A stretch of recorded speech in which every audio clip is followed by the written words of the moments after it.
जय भारत जय संविधान। मी ॲडव्होकेट प्रकाश विजय कदम।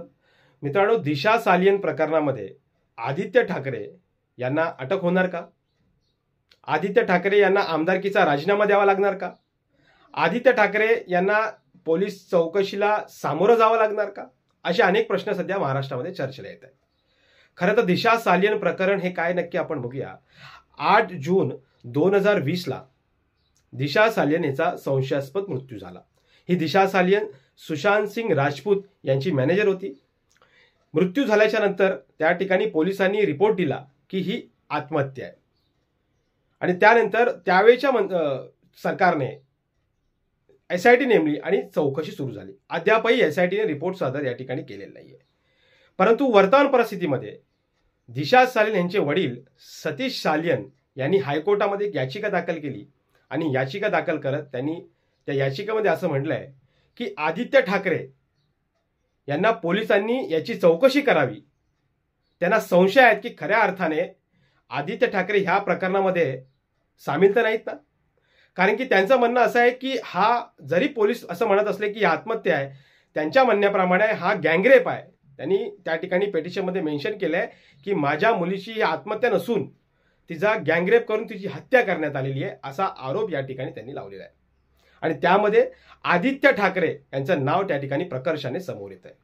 त्याचबरोबर ते आपल्या याचिकेमध्ये असं म्हणतात की याचिकाच्या नंतर आदित्य ठाकरेंनी उद्धव ठाकरे यांना कोर्टाने पाठीशी घालू नये। फार गंभीर बाब आहे मित्रांनो।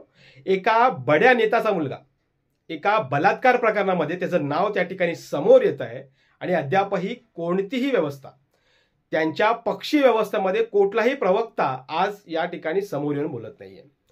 खरं तर याचिकेमध्ये अजून एक त्यांनी महत्वाची बाब अशी नमूद केलेली आहे की त्यावेळी महाविकास आघाडी सरकारने हे प्रकरण दाबण्याचा प्रयत्न केला।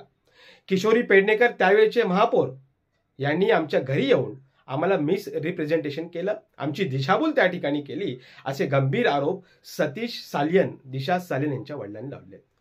त्यांना ह्या प्रकरणामध्ये न्याय मिळावा हीच अपेक्षावरती त्यांच्या वकिलांवरती एक प्रकारे दबाव आहे।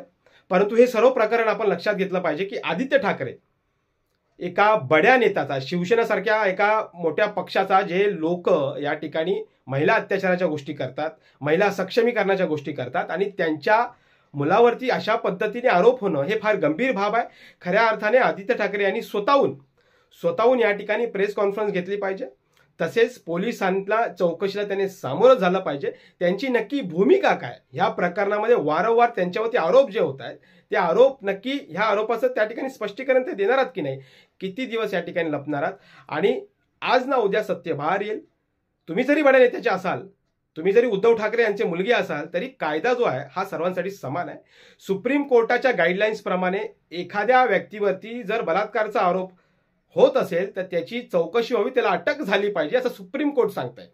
त्यामुळे सुप्रीम कोर्ट कायद्याला पायदळी न तुडवता या ठिकाणी माझं तर असं म्हणणं आहे की आदित्य ठाकरे यांनी चौकशीला सामोरं झालं पाहिजे। सध्याच्या सरकारने, गृहमंत्र्यांनी या ठिकाणी आदित्य ठाकरे यांची चौकशी केली पाहिजे, त्यांना अटक केलं पाहिजे, जी मागणी या ठिकाणी विधानसभेमध्ये आमदारांनी केली आहे। कायदा सर्वांसाठी समान आहे। भारताचं संविधान या ठिकाणी इक्वेलिटी बिफोर लॉ म्हणते, कायद्यापुढे सर्व समान आहेत।